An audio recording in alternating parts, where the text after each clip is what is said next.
The arid expanse of the Sahel, where jihadist insurgencies and economic vulnerabilities have long plagued nations, a bold experiment in regional cooperation is reshaping the landscape. The Alliance of Sahel States, AES, formed on September 16, 2023, by Mali, Burkina Faso, and Niger, has emerged as a formidable force against both internal threats and external dependencies. What began as a mutual defense pact amid political upheavals, military coups in each country, has evolved into a multifaceted confederation, demonstrating striking military prowess and economic synergy. As the bloc marks over 2 years of existence, its achievements in combating terrorism and fostering self-sustaining growth stand out, particularly in reducing reliance on former colonial powers like France. The AES's inception was rooted in shared frustrations. Following coups in Mali, 2020 and 2021, Burkina Faso, 2022, and Niger, 2023, the three nations faced sanctions from the Economic Community of West African States, ECOWAS, and threats of intervention. In response, they signed the Liptako-Gourma Charter, establishing a defensive alliance to address jihadist violence that had displaced millions and claimed thousands of lives across the region.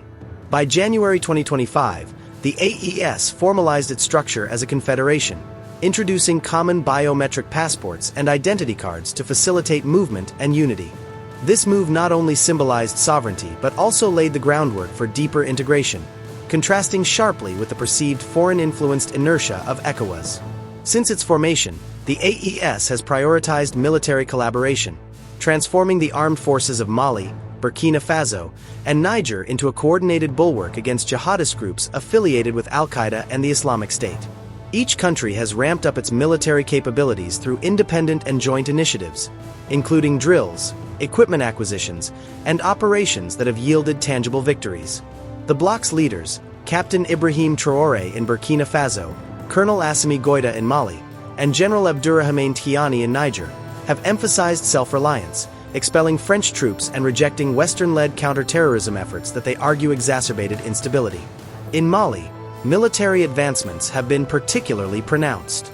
Since 2023, the Malian Armed Forces, FAMA, have conducted extensive drills, including live-fire exercises and tactical simulations in the northern regions, often in collaboration with Russian advisors from the Wagner Group, now Africa Corps. These drills have focused on urban warfare and desert mobility, utilizing newly acquired drones, armored vehicles, and artillery. By mid-2024, Mali reported neutralizing over 500 jihadists in operations around Timbuktu and Gao, reclaiming territories previously held by groups like Jamaat Nasr al-Islam wal Muslimin, JNIM. The country's military budget surged by 25% in 2024, funding domestic arms production facilities that now manufacture small arms and ammunition, reducing dependence on foreign suppliers. Joint AES exercises, such as the Sahel Shield drills in late 2024, involved Malian troops practicing cross-border incursions with Nigerian forces, enhancing interoperability. Burkina Faso's military trajectory mirrors this intensity. Under Traore, the country has held frequent brigade-level drills, emphasizing rapid response units and volunteer militias known as Volunteers for the Defense of the Fatherland, VDP. Since AES formation, Burkina Faso has invested in radar systems and air defense, conducting joint aerial exercises with Mali in 2025 to simulate anti-insurgent strikes. These efforts have paid off. In 2024 alone, Burkinabe forces, supported by AES intelligence sharing, dismantled several JNIM cells in the north, killing high-profile leaders and securing border areas. The military has grown from 12,000 active personnel in 2023 to over 20,000 by 2025, with new factories producing uniforms, vehicles, and explosives domestically. Traore's administration has also integrated community-based defense strategies, training civilians in basic combat during nationwide drills. Niger, the AES's economic powerhouse, has similarly bolstered its defenses. Post-coup, the Nigerian army expanded training programs, including multinational exercises with AES partners focused on counter-IED, improvised explosive device, tactics, and reconnaissance. In 2024, Niger hosted the bloc's first large-scale joint drill, Unity Front, involving 2,000 troops from all three nations practicing amphibious and airborne operations near the Liptako-Gourma region. The country's military power has been augmented by acquisitions of Turkish drones and Chinese weaponry, enabling strikes that neutralized over 300 insurgents in the Diffa region in 2025. Niger's forces now operate independent arms workshops, producing repair parts and munitions, a stark shift from pre-AES reliance on French logistics. Collectively, these efforts culminated in the launch of the Unified Forces of the AES, FU-AES, in December 2025. A 5,000-strong joint force equipped with fighter aircraft, combat vehicles, artillery, and ambulances. Commanded by Brigadier General Ibrahim Traore, the FU-AES has already conducted operations neutralizing several terrorist leaders since July 2024. This force represents a NATO-style alliance, with shared intelligence, air assets, and coordination systems, allowing for rapid interventions across borders. AES officials credit this integration with reclaiming vast swaths of territory, disrupting supply lines, and reducing attacks in key areas, though challenges persist in remote zones. The AES's military buildup has translated into significant gains against jihadist groups, which had expanded amid perceived failures of French-led operations like Barkhane, ended in 2022. Joint operations have been central, with the bloc's forces conducting over a dozen cross-border raids since 2023. In 2024, AES troops ambushed JNIM convoys in the tri-border area, killing dozens and capturing weapons caches. Mali's Fama, in particular, has reclaimed northern towns like Kidal, once a jihadist stronghold, through sustained offensives supported by AES reconnaissance. Burkina Faso has seen a 40% drop in insurgent attacks since 2023, attributed to joint patrols and airstrikes that targeted leadership in the Est region. Niger's successes include dismantling Islamic State cells in the southeast, with operations in 2025 yielding the arrest of financiers and the destruction of training camps.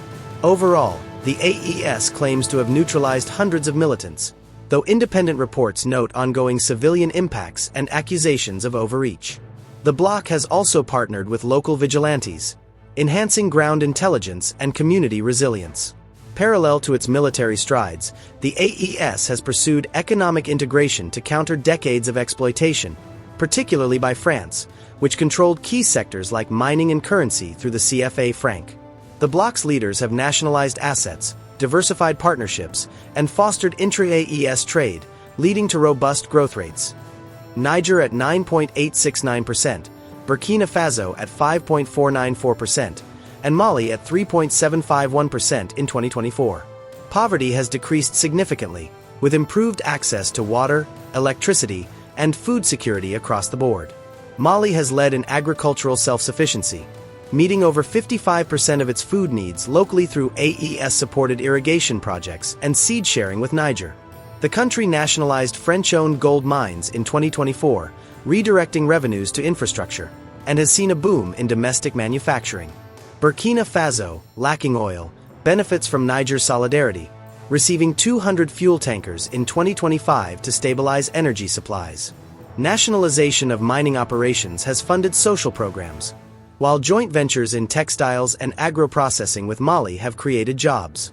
Niger's oil and uranium wealth underpins the bloc's economy. Post-AES, it renegotiated deals with French firms, boosting exports to AES partners and funding a shared investment bank capitalized by 5% of each nation's tax revenue. This bank finances cross-border projects like railways and power grids, reducing import costs. The AES has also launched joint media platforms and plans for a confederal currency, further insulating against French influence. Trade among the three has tripled since 2023, with initiatives like unified tariffs and resource pooling driving this surge.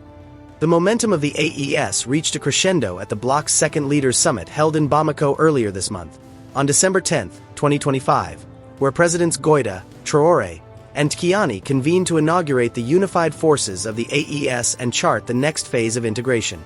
This gathering, dubbed the Bamako Accord Summit, builds directly on the foundational Niamey Summit of July 6, 2024, where the Confederation Treaty was signed, marking a critical evolution from defensive pact to a proto-state entity.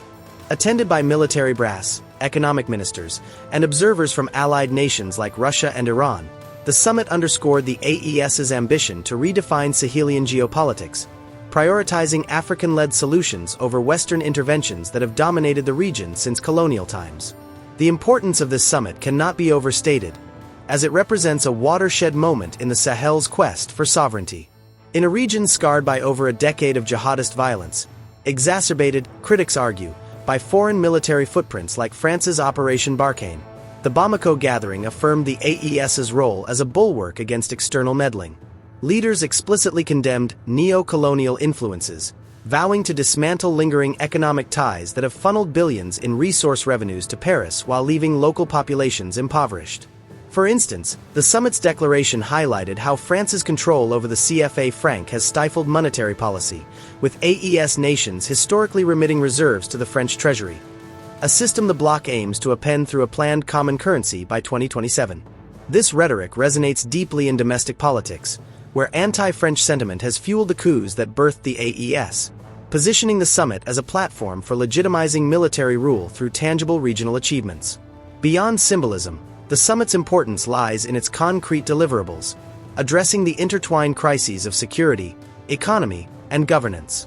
It formalized protocols for joint resource management, such as Niger's uranium and oil exports subsidizing Burkina Faso's energy needs, directly countering the isolation imposed by ECOWAS sanctions post-2023. Delegates also endorsed a shared digital infrastructure plan, including a regional satellite network for surveillance and communication, funded by diversified partnerships with China and Turkey. This move not only enhances operational efficiency but also signals a strategic pivot toward multipolar alliances, reducing vulnerability to Western leverage like aid conditionality or arms embargoes. In essence, the summit elevates the AES from a reactive alliance, formed amid fears of ECOWAS invasion during the Niger crisis, to a proactive force capable of influencing broader African Union dynamics, potentially inspiring similar blocs in conflict zones like the Horn of Africa. The Bamako summit has profoundly strengthened the AES by institutionalizing mechanisms that bind the three nations closer, transforming loose cooperation into interdependent structures. At its core, the launch of the FU-AES Joint Force exemplifies this, with the summit allocating command rotations and funding formulas, each country contributing 1% of GDP, to ensure equitable participation. This builds on earlier joint drills, evolving them into a standing army with integrated logistics, where Malian drone expertise complements Nigerian ground troops and Burkinabe intelligence networks. Such synergy has already proven effective, as evidenced by coordinated operations that disrupted jihadist financing routes across the Liptako-Gourma Triangle, a porous border area once exploited by insurgents. Economically, the summit reinforced the alliance through the establishment of the Sahel Development Bank, seeded with $500 million from nationalized mining profits, to finance intrablock projects like the Trans-Sahel Highway linking Bamako to Niamey. This institution addresses asymmetries, Mali's gold reserves bolstering Burkina Faso's agriculture, while promoting trade liberalization, with tariffs on AES goods slashed to zero. Leaders also agreed on harmonized labor policies, allowing skilled workers like Nigerian engineers to relocate freely, fostering human capital exchange that counters brain drain to Europe. Politically, the summit introduced a rotating presidency for the Confederation, starting with Goïta in 2026, which incentivizes accountability and shared decision-making, mitigating risks of internal rivalries that have historically fragmented African unions. Moreover, the summit bolstered diplomatic clout by inviting non-African partners, securing commitments for military training from Russia and infrastructure loans from China, which have filled the void left by expelled French and US forces. This diversification strengthens resilience against external pressures, such as ECOWAS's trade blockades, by opening alternative markets. AES exports to BRICS nations rose 35% in 2025 alone. Critically, the summit addressed governance gaps, pledging anti-corruption audits for joint projects and community engagement forums to integrate local voices, countering accusations from Western media of authoritarian overreach. By embedding these elements, the AES evolves into a more cohesive entity, where mutual gains discourage defection and amplify collective bargaining power on the global stage. The effects of the Bamako summit extend far beyond the AES borders, reshaping regional security architectures and challenging established power dynamics. On security, the formalized joint force has accelerated insurgent setbacks, with post-summit operations reporting a 25% decline in attacks in the tri-border zone, attributed to real-time intelligence sharing and preemptive strikes. However, this militarized approach has drawn criticism for civilian casualties and ethnic tensions, particularly in Burkina Faso, where VDP militias have been accused of targeting Fulani communities suspected of jihadist ties, issues the summit acknowledged by committing to human rights training. Broader effects include spillover stability. Neighboring countries like Chad and Mauritania have expressed interest in observer status, potentially expanding the AES into a larger anti-terror front, though this risks escalating rivalries with ECOWAS. Economically, the summit's initiatives have catalyzed growth amid global headwinds, with intra-AES trade surging 50% since the Confederation's formalization, driven by resource pooling that buffers against commodity price volatility. Effects on livelihoods are evident. In Mali, redirected mining revenues funded rural electrification, reaching 1.2 million new households in 2025, while Niger's oil solidarity averted fuel shortages in Burkina Faso during a global energy crunch. Yet, challenges persist. Sanctions have inflated import costs for non-essential goods, straining budgets and prompting inflation spikes of up to 8% in urban areas. The summit's push for self-reliance has also affected foreign investment. While French firms like Orano face nationalization pressures in Niger's uranium sector, Chinese conglomerates have stepped in with $2 billion in deals, altering capital flows and raising concerns over debt traps. Geopolitically, the summit's effects reverberate across Africa and beyond, signaling a decline in Western influence. The AES's alignment with Russia, evident in Wagner's expanded role, has prompted US and EU sanctions, isolating the bloc but also galvanizing Pan-African support, as seen in endorsements from Algeria and South Africa. This shift contributes to a fragmented West Africa, with ECOWAS weakened by the AES's withdrawal, potentially prolonging regional disputes over borders and resources. Human rights advocates warn of democratic backsliding, noting the summit's lack of timelines for civilian transitions, which could embolden other juntas. Conversely, proponents argue it empowers marginalized states, fostering a model of sovereignty that prioritizes local agency over imported solutions, with ripple effects on global South movements challenging IMF austerity.